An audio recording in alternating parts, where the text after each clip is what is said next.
need me now? Oh, I told Toppy yesterday that I asked my Uncle Scrooge to Christmas dinner again this year. He said Christmas was a humbug. As I live. More shame for him, Fred. He's such a mean old fellow. He's a comical fellow, that's the truth.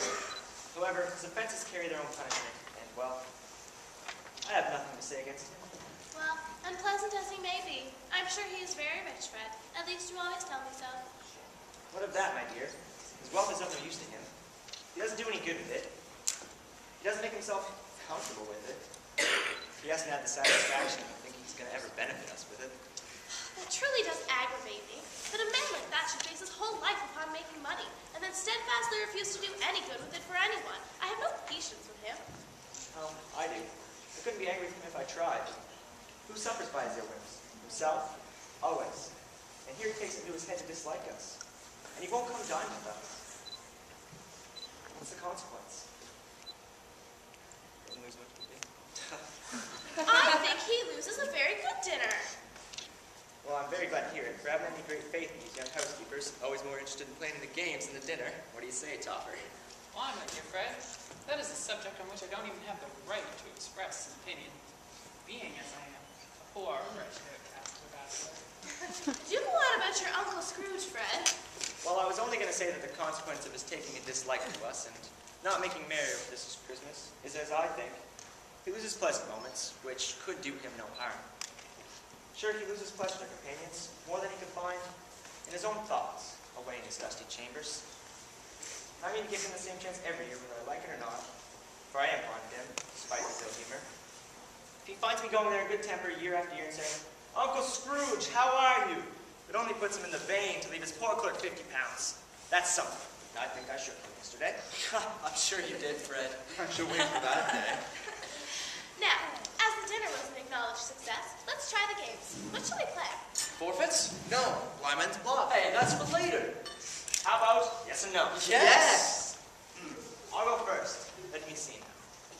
Come, let us go. They just started the party. Can we sit till it's over? It cannot be. You have one more lesson to me and my time is nearly done. They just started the games. Make me stay for the first. Very well. Thinking of an S. Are you thinking of a vegetable? No. A mineral.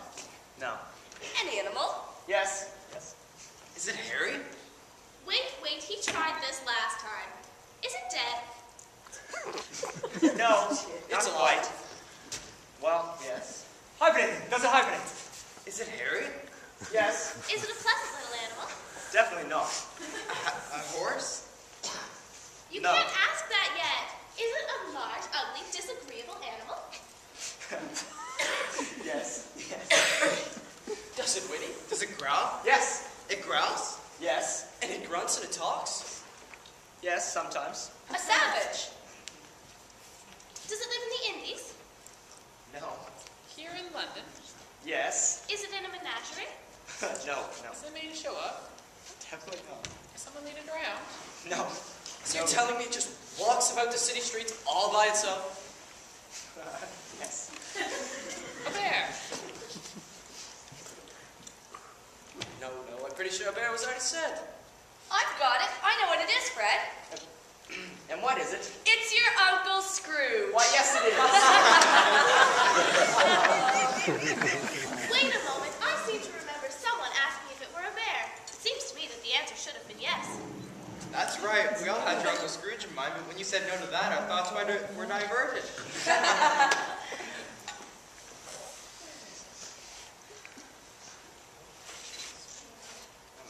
He's given us plenty of merriment at this time, and I think it would be ungrateful not to drink to his health.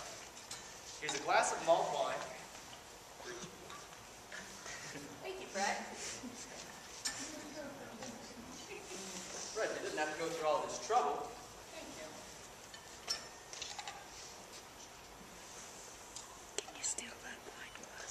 And I say, Uncle Scrooge. Uncle Scrooge. A Merry Christmas and a Happy New Year to the old man, wherever he may be. He may not take it from me, but may he have it. Nevertheless, Uncle Scrooge. Uncle Scrooge! He's all the excuse me. For whatever he may be, he's all the family I have, and I am his. not have stayed, spirits. I had the right mind to tell them. It cannot be. You have one more lesson to me, and my time is nearly done. A spirit's life's so short. My life of life was very brief. It ends tonight. Tonight? Tonight at midnight.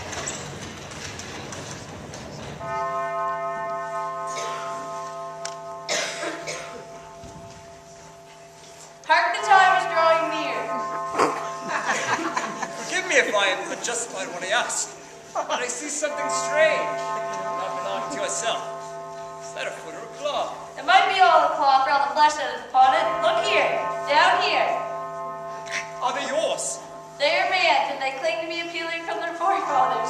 This boy is ignorance, this girl is wise. Beware them both, but especially beware this boy. Have they no refuge? No resource? Are there no prisons? Are there no workhouses?